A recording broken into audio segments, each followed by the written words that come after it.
Okay. Sanju Verma, if I can get you in right now, Mr. Sanjay Raut was here earlier. We saw Abhay Chautala also coming here. A lot of political leaders now at least coming in at Ghazipur. Does that take away from what the government believes as far as the farmers' protest is concerned? Is the government firm about this being only propagated for political reasons, or is there a change of heart? Because once again, there are a lot of farmers, those who have come here requesting Prime Minister Modi to repeal the laws.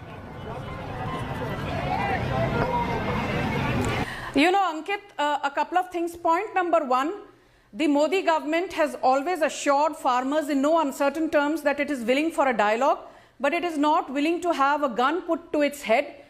Point number one. Point number two, we are willing to have a clause-by-clause discussion, which earlier the farmer unions point-blank rejected, but there is no question of going back and repealing the farm laws, because if there are 30 unions which are against the farm laws, there are over 300 unions in this country, and there are many farmer unions that have expressed solidarity and spoken to Narendra Singh Tomar, the Union Agriculture Minister, saying that don't repeal these farm laws as they will eventually benefit us in a big way going forward. Even the Finance Minister Nirmala Sitharaman yesterday, when asked by various channels including yours, categorically assured that dialogue and consensus is the only way out, not confrontation. And I want to ask people like Rakesh Tikait through your channel. He's been making a 180-degree turn every second day. He says, मैं तो बात करना चाहता हूं पर मुझे phone number नहीं पता. Excuse me, so many affiliates of the Bharatiya Kisan Union have been a part of the talks held at Vigyan Bhavan for Rakesh Tikait to now do this kind of theatrics. I'm sure it doesn't behove him. But don't forget, Ankit, there is a template on the lines of Arab Spring which people want should be executed in India. I have always said Shaheen Bagh was not about the anti-CAA. Similarly, farmer protests in hindsight, it seems, have nothing to do with farm laws. And like the Popular Front of India, the PFI is apparently involved in Shaheen Bagh riots, and that is under investigation by the Delhi police. I will go far as to say that there are many ultra-left elements. Darshan Pal is not the only one, and leftist infiltration into the farmer riots is something that needs to be probed. That is the reason people like Baldev Singh Sirsa, Deep Sidhu have been sent NIA summons. So let's not forget that NIA investigation of some farmer unions and so-called farmer leaders is happening right now. Darshan Pal is among the people that the government has also been speaking about.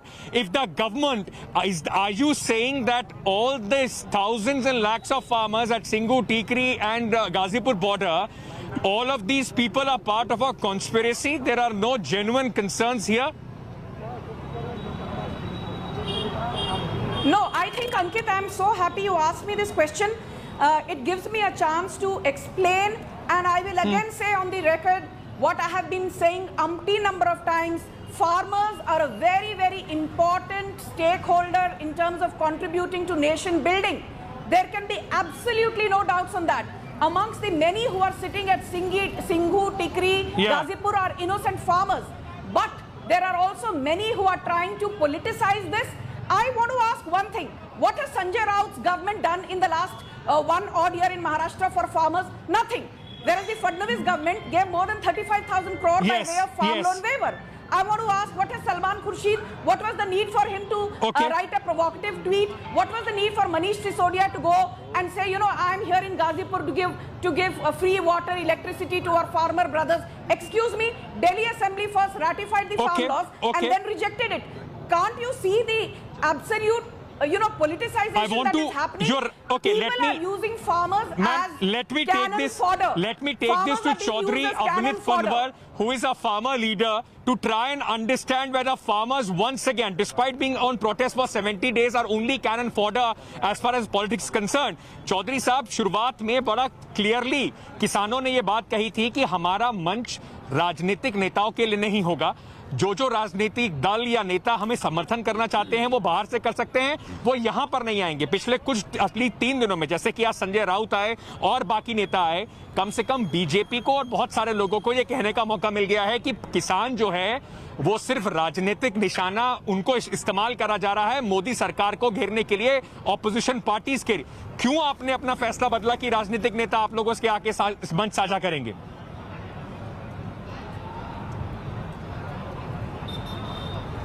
देखिए, हमने कोई भी फैसला अपना बदला नहीं है। हम तो चाहते हैं कि बीजेपी के भी विधायक और नेता हमारे पास आए और हमसे बात करें। हमें तो कोई भी परसेंट में किसी भी तरीके से दिक्कत नहीं है, लेकिन आके किसानों की बात तो रख रहे हैं।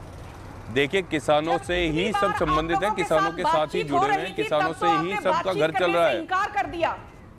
संजू जी, संजू जी, मैं रिक्वेस्ट वन थिंग, संजू जी, मैं रिक्वेस्ट वन थिंग, सुनिए, आप इस चीज, आप मैडम सुनिए, आप let him complete, let him complete. Madam ये रोना है, मैडम ये रोना है बीजेपी की तरफ से, ये रोना है कि वे दूसरे की बात सुनना नहीं चाहते हैं।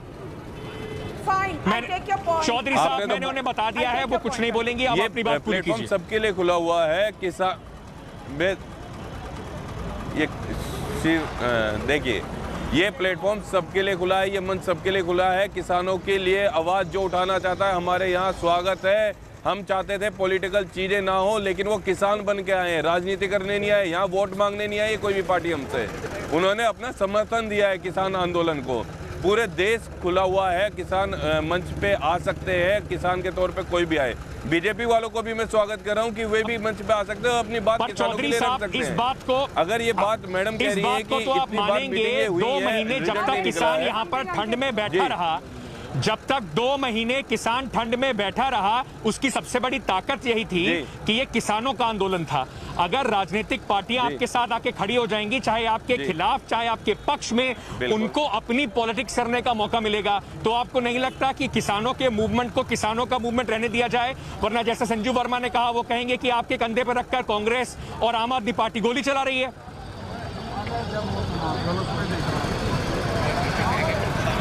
तो ये चलवा क्यों रहे हैं? ये हमसे बात करें, उन चीजों को फाइनल करें और हमें यहाँ से छोड़े। हम भी अपने घर जाना चाहते हैं, हर एक पक्ष से। मैडम मेरी बात सुनिए, आपसे तो मैं, मैडम मेरी बात सुनिए, एंकर तो आप है नहीं, आप हमें बोलने नहीं देती। किसानों की बात जब भी आती बीजेपी वाले अलग कूद पड़ते हैं। मैं ये जानना चाहता हूँ मैडम, मैं ये जानना चाहता हूँ कि आपने आज जो बजट लाया किसानों और मजदूरों के लिए क्या लाया? राहुल गांधी किसान आंदोलन के बीच में इटली चले गए, अपने नैनीहाल। मनीष सिसोदिया ने आज तक किया क्या किसानों के लिए? आज ये आप लोगों को भ्रमित कर रहे हैं और आप लोगों को बरगला रहे हैं और आप उनकी हाँ में हाँ मिला रहे हैं। सलमान खुर्शीद जो कांग्रेस के नेता मैडम, अगर मैं अच्छा किसान 3 काले कानून के लिए सड़क पे बैठा है तो उसे दूसरी पार्टी भगा रही है। अरे गजब बात है मैडम, आपको तो सिर्फ देखिए मैडम, सुनिए, आपको सिर्फ कुछ नहीं है, आपको सिर्फ अपनी बातें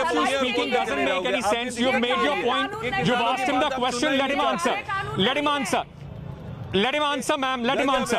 Let him answer, ma'am. Let him answer.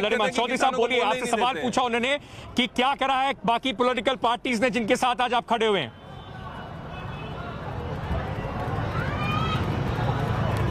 देखिए, हम किसी के साथ नहीं खड़े। कोई भी आकर हमारे मंच पे अपना समर्थन देना चाहता है तो उसका स्वागत है, हमने कभी मना नहीं किया।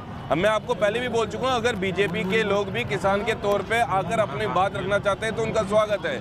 हम यहाँ कोई कठपुतली बनने नहीं है किसी नेतागिरी की कि वो कुछ कहेगा तो उसके जवाब हम दे, इसका दे। भैया हमारा संजू वर्मा, मेरा आपसे एक सवाल है, बर्दाश्त नहीं करेंगे। Just for the benefit of Chaudhary, asking you in Hindi, मुझे आप एक बात समझाइए।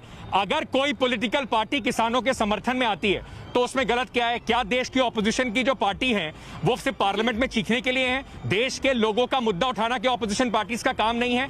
क्यों आसानी से आप ये बात हमेशा कह देती हैं कि आप, अगर ऑपोजिशन के लोग इनके साथ खड़े हैं, राजनाथ सिंह के 1000 वीडियो होंगे जो यूपीए के टाइम में किसानों के आंदोलन में राजनाथ सिंह खड़े थे, तो सरकार को इस बात से दिक्कत है कि पॉलिटिकल पार्टीज किसानों का साथ दे रही हैं या सरकार को किसानों की जो मांगे हैं उससे दिक्कत है? बहुत सही सवाल अंकित, आपने बड़े स्पष्ट तरीके से अपना सवाल पूछा और मैं उतनी ही स्पष्टता से अपना जवाब दूंगी। जो ऑपोजिशन पार्टी विपक्ष है उसका काम है कंस्ट्रक्टिव क्रिटिसिज्म करना। यदि सरकार कहीं गलत जा रही है तो सरकार को सही राह दिखाना।